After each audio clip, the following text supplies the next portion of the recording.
Emmy Rose Kinsey has been trying to find her long-lost mother and father. She was adopted as a baby and has no idea who her biological parents are. The only information that Emmy was given was that her father was in the US Navy and he must have visited Subic Bay Naval Base sometime in the early 1990s.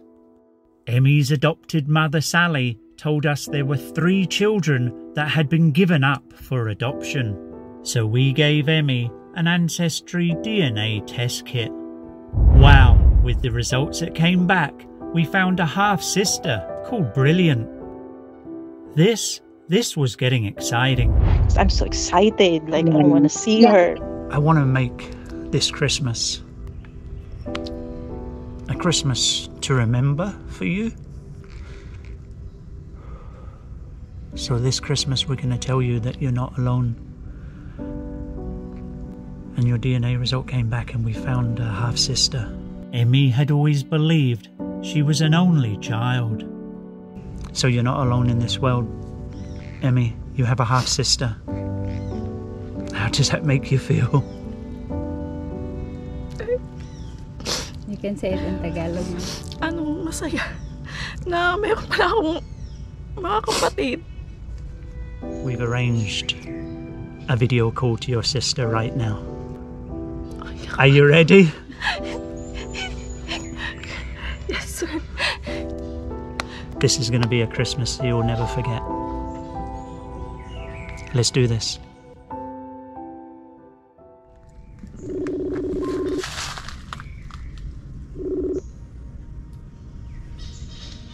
Hello.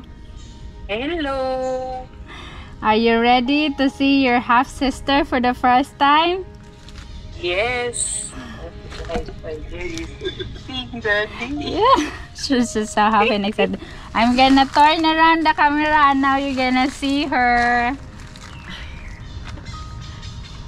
Hello. Hello po. Emmy was speechless. Magandang gabi na doon. She's shy and emotional. Huwag kang mahiya. May kapatid pala ako sa kabilang kanto, halos na sa ilang taon na meron pala doon.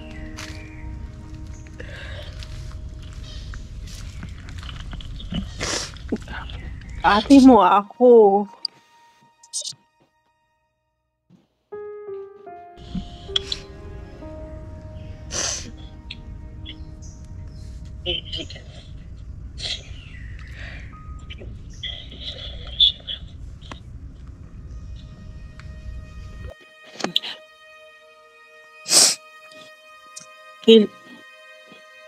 Nasaan ka nakatira? Sa ano po? 6 West Tapina. Oh. Tumira ka ba ng Second Street? Hindi po, pero Nagpupunta ka doon dati. Sabi ko lang, I saw you. Sabi ko, nakikita ko siya dati. Sabi ko sa asawa ko. Pero,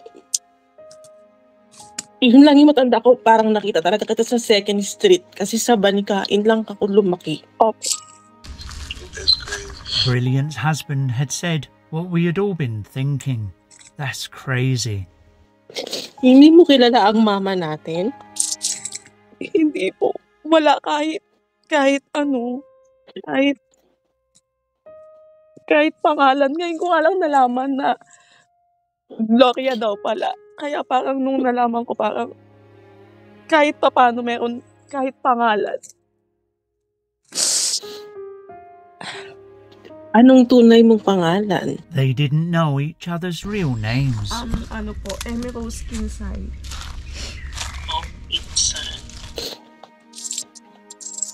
Kasi yun nung nagtanong na ako, nung nalaman ko na adopted ako, yun nga daw yung pangalan ng nanay nating Gloria. Pero sabi nila baka daw nag-alias lang si mama.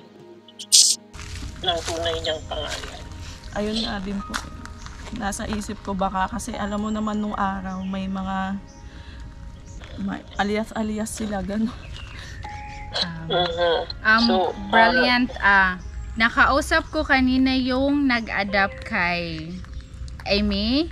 Nagtanong ako sa kanya ng more information about sa nanay mo. Actually, yung noong bago daw niya na-adapt si Amy, yung nanay mo daw, ang alam na niya ng nanay mo na name is Gloria. Yan lang. Walang full name. Ang alam daw niya is from Pangasinan. Oo.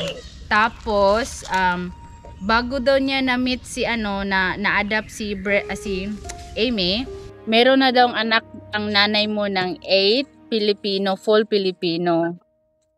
Can you, she had already kids 8 before me or before Emmy? Before you.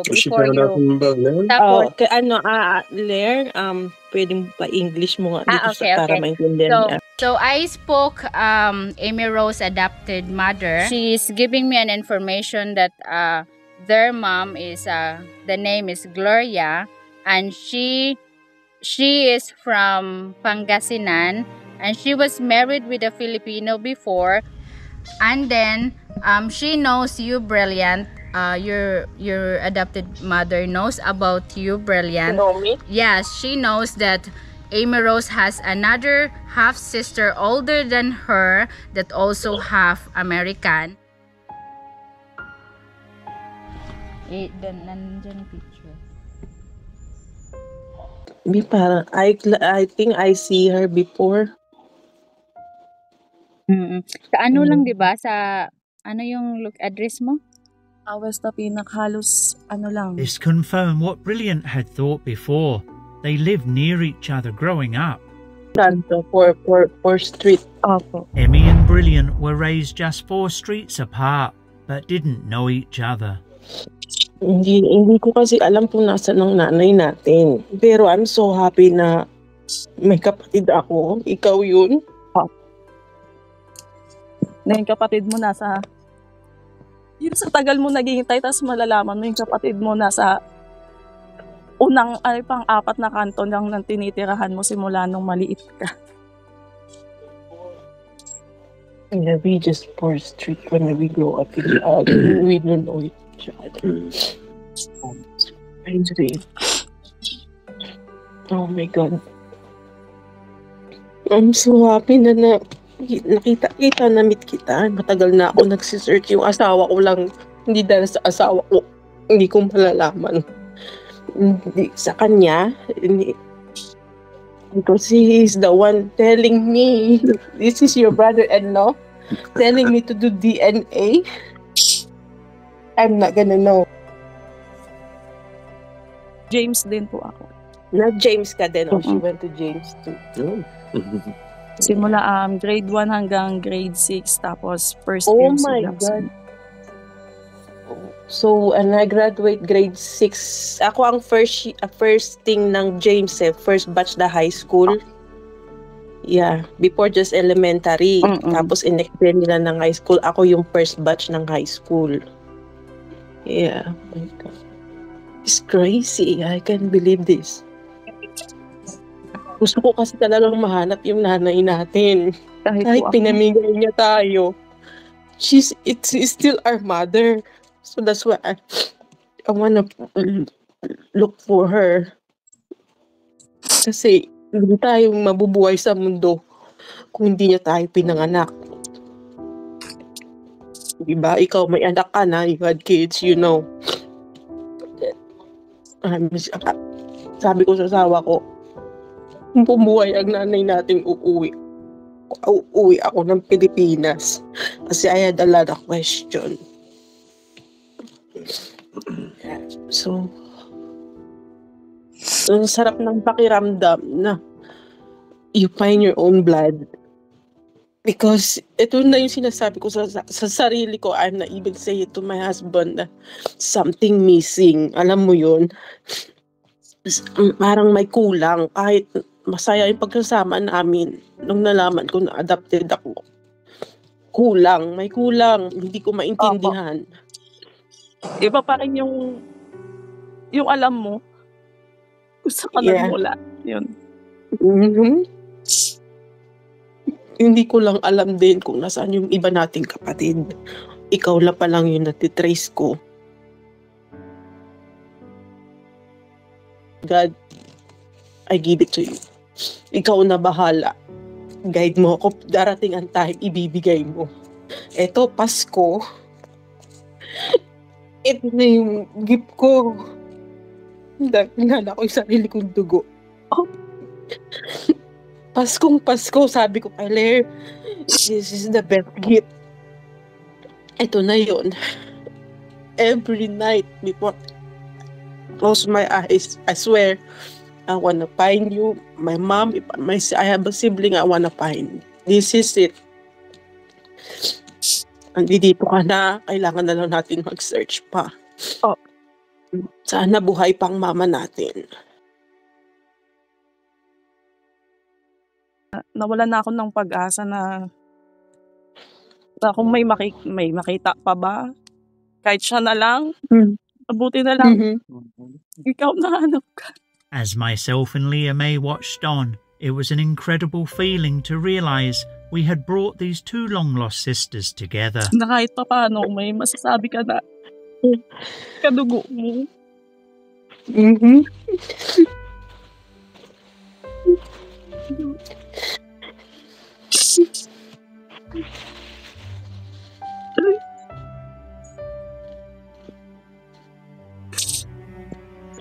Can't believe this poor street. Grabe.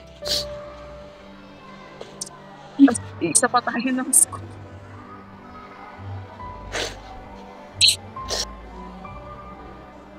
So brilliant. We're going to keep searching. We're not going to stop. We're going to ask Emmy's adopted mother for more information. We might be able to just get little clues and track Gloria down. We might even put a little post on our Facebook page, and then anyone watching this might know something. Aaron in Pangasinan ho named Gloria. Yeah.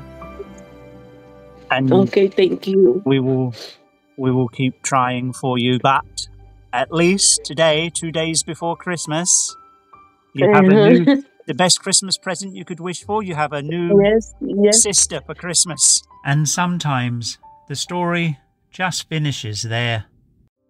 But in this story, there was more to come.